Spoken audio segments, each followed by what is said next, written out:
This season on Ice Vikings. We got 2 months now to make hay, and we got to do it.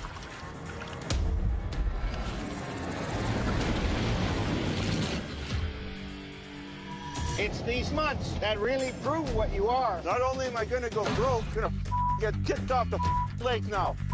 I just have had it, you know.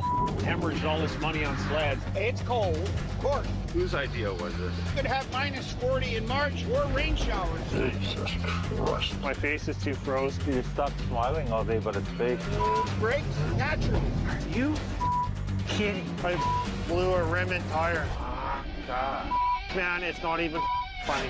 Oh, gee. If I start to cry, will someone give me a hug? Oh. It's okay, Uncle. We'll get your bomb in your back. Just stay behind us, okay? We'll fix the bomb here. Ready to go fishing? Bullshit. But you can't fix you if you break. Oh, don't move. I can't see the frickin' trail at all. Oh, God, this is crazy. Take your socks and put your feet right here. Jesus Christ. Oh, crap. Let's tow it. You! When you're fishing, you have to lead, follow, or get out of the way. You got to be a little crazy to do this. Why do you want to come out in 40 below and push it? Woo! That is very good fishing. It is worth it if you're catching fish. That's the smell of money, baby. Just another day in paradise. Living the dream.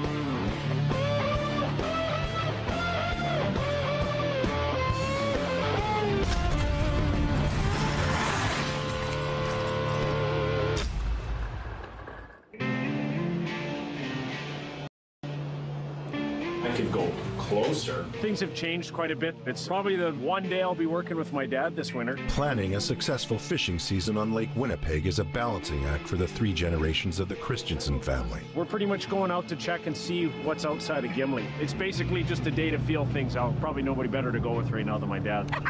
Another crack.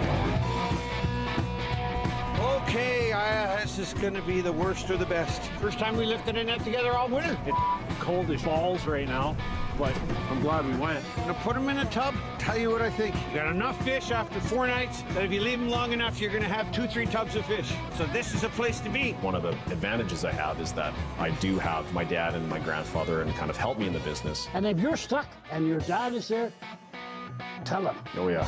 And if I'm stuck, I'm going to call you. Yeah. Because that's what we need to do now is cover each other's. I'm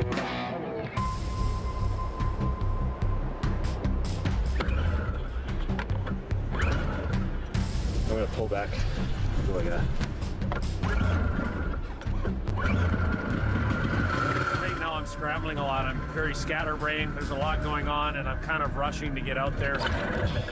It's late November, and commercial fisherman Trevor Christensen is rushing to stake a claim on one of the prime fishing locations on Lake Winnipeg. We're having an issue with one of the canoes. We're just going to leave it behind. Don't want to rely on just one, but we're going to chance it. And it's probably going to start to get dark in a couple hours. I'm rushing a little too much. I know that. Everything is just not ready yet. I basically am not ready for the winter season.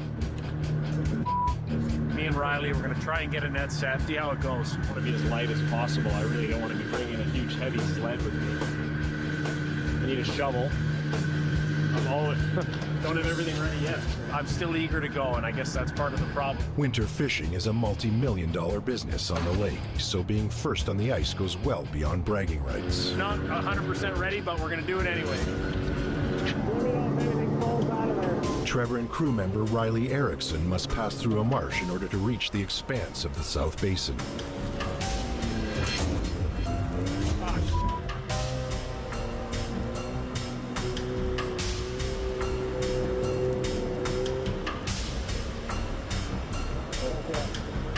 I'm going to see if I can even get through here. Oh my God. Oh, look at this. That's ridiculous. I just walked through the marsh. I might be able to make it through there. It's basically many layers of ice and then air pockets and then mud and water. The only way I think I could make it through is to go very fast. I think the canal would be maybe easier. It's not like there's a ton of water, but it's pretty bad.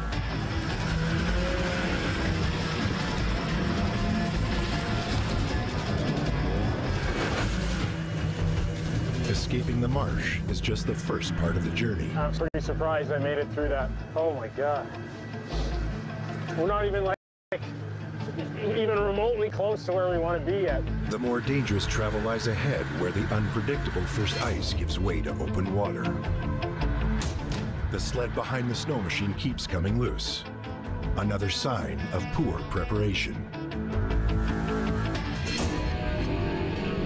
Of course, I knew my dad was going to show up. I just knew it. I wouldn't even have to look to know it's him. Just the sound of the snowmobile, it pinned right to the max. He comes speeding out. That's open water, eh? Chris Christensen, Trevor's father, has been fishing this lake for more than 40 years and knows it like the back of his hand. If it's open water in the current, the water goes up or down. That ice can go underneath the ice and lift it up. That could keep opening up until Christmas.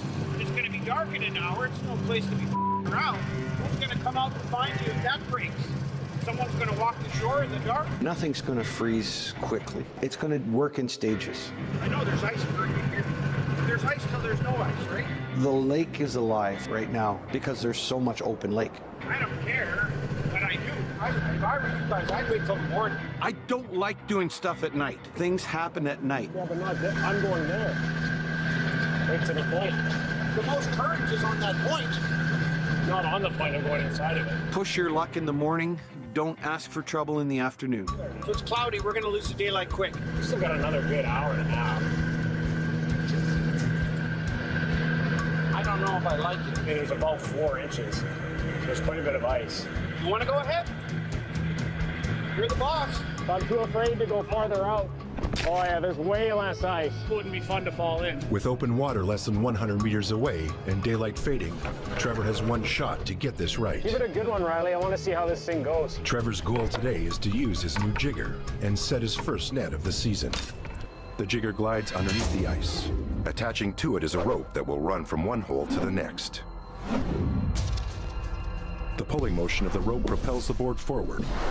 The spotter looks and listens for its location. Is it still attached? What do you mean? Pull back. Pull back. I am.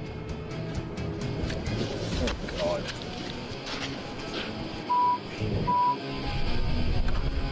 I have so much trouble to set. There must be fish here. That piece of rope that was attached came undone. It was a brand new jigger that I had purchased. I'd spent a good amount of money on it, and of course we get it in the water and it's just not working. It's not moving forward. It's not grabbing on the underside of the ice. Taking forever. Piece of shit. Gotta jerk it more, Riley. I do have a lot of sleepless nights, just worrying that I'm investing so much in this business and what if it doesn't pay off? And then sinking money into any sort of piece of equipment is kind of scary. Should have been home by now. Earlier that day in Gimli. We've got to hit it harder this year. We've got a lot more limit to catch, and limits fish, and fish is money. That's our whole income. That's all the money that we have. We really have to work hard to get it done. Gene Pischke has been commercial fishing since he was a teenager. His partner on and off the ice is his wife Candace, and together they're a formidable team. They're eager to start their own fishing season soon. Recent health issues meant the Pischkes were unable to fish the summer season. Dr. Todd just called. And? They're sending out a package for me to fill out for pre-surgery. They're going to fix me up. They're going to fix my other hand up. Hey, June 17th, I get worked on. Gene did get his surgery done on his hand. Fall was right off because he wasn't ready to go yet. It seems to be working, but it's just getting that dexterity and that strength back. I had a hernia repair done. It was bothering me last winter. Still a little tender with it yet, but it's good. I'm glad I didn't wait to have that done. They plan to hire help, someone they can rely on to make the work lighter and faster. We're going to see how it goes this winter. If we can lift outside quicker with 3 on nicer days, we're going to do that. On miserable days, 90% of the time, we'll use the lifting caboose. But we're going to try different things this winter just to see how it goes. That third person means a lot. We can't have any breakdowns at all. The bomber has to be in tip-top shape, running good. We can't have nets that are failing and are duds. We don't waste any time out there. Warm weather has delayed setting nets in their traditional location. Pressure's mounting. Every week it doesn't freeze up. So one less week we have to catch what we need. I was hoping to be out there with 50, 60 nets in the water right now. Now when we're relying on weather and we're relying on our health, it's harder. It's going to be a big season for us. I think I could fix this one. I know you can fix it too. Put it in the fire. Back near Gimli, Pain in it. Trevor is still trying to set his first net before nightfall. I shouldn't be rushing like this anyways. It's getting windy too. We're standing on a sheet of ice now, but you're literally like a football field away from wide open water. So we're safe here for now, I think. I mean, it'd be bad if you lose your net, but it'd be a lot worse if you're stuck on the chunk of ice when it goes out. At this point in the season, only part of the lake is frozen. Wind and current can still move the ice, leaving fishermen and their vehicles stranded. Stupid with my bare hands. All right, let's get out of here. That's the first net of the season. Are you happy? You're here before everyone else? Yep. Let's go.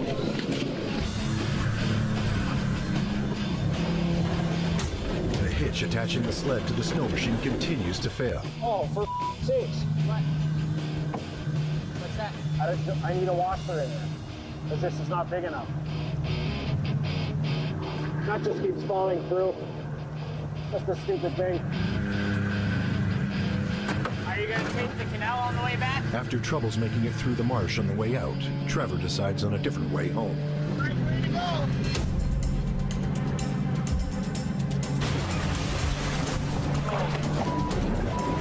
Are you okay, Riley? Why did you go that way?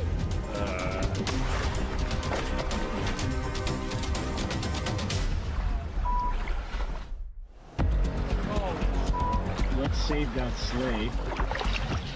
Can you get over there? Oh, shit. Here. Hey, Yeah, just come over here. Oh, my boots are running yet.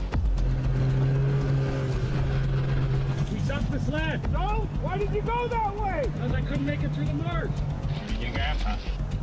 I don't need to hear it right now. It's north wind now. The water's coming back up again. Sinking a snowmobile in like 2 or 3 feet of water is not so much dangerous as it is embarrassing. Grandpa came and started yelling, but I yelled right back. Well, it's not helping anything by coming and yelling and screaming. It doesn't get the snowmobile out of the water. That was definitely a hit to my pride right there. I just said, you stupid son of a... I was so mad at them because I thought they had learned enough.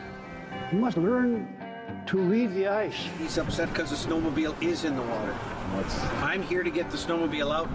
You know, He's mad at you because you put the snowmobile in. So I'm Grandpa Light. Well, if he wants a second helping, he can come back. Well, it doesn't help for you to piss off somebody who knows what they're doing. No, but he shouldn't come yelling. Sometimes somebody needs a little yelling. That's right. Well, they know where I live. See, I'm already getting upset about it because I thought they were smarter than that. And it got me mad because these people are pretty close to me. And when I see stupid things done like that, I'm really hurt. I guess I didn't see the boys on shore, so then I lost it a little bit. Never go this way. All the current is here. yeah. You didn't know that? It went south so fast. It's kind of nice in here. You can get hypothermia. Well, at least my legs are numb now. But they were so hyped up on adrenaline that they could have gone swimming all night. It wouldn't have bothered them. I mean, if it had been during the day, I would have been able to see them clear as day. I drove right past them in the dark. I didn't even see them. Imagine that. People in the water yelling at me, and I went by them on a snowmobile.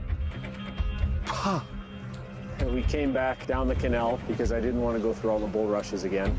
I mean, it's not a very fun situation. It's cold and dark. It's just crazy. I'm soaked from the waist down, and Riley's even more soaked, so maybe we shouldn't have set today after all. I guess it's on them to find out what it's like to go through the ice and what goes through their mind. Usually you have epiphanies when you're scared or you have a realization. It's kind of like a awakening because you might die. Their mind hasn't told them yet what has just happened. They haven't realized it yet. In half an hour, they could be in shock. They're not leaving here for another hour until I'm assured they're not in shock. Look at that. We haven't even lifted a net, and we've got a snowmobile in the water. My goodness, is this what we got to look forward to this winter? It's going to be a long winter.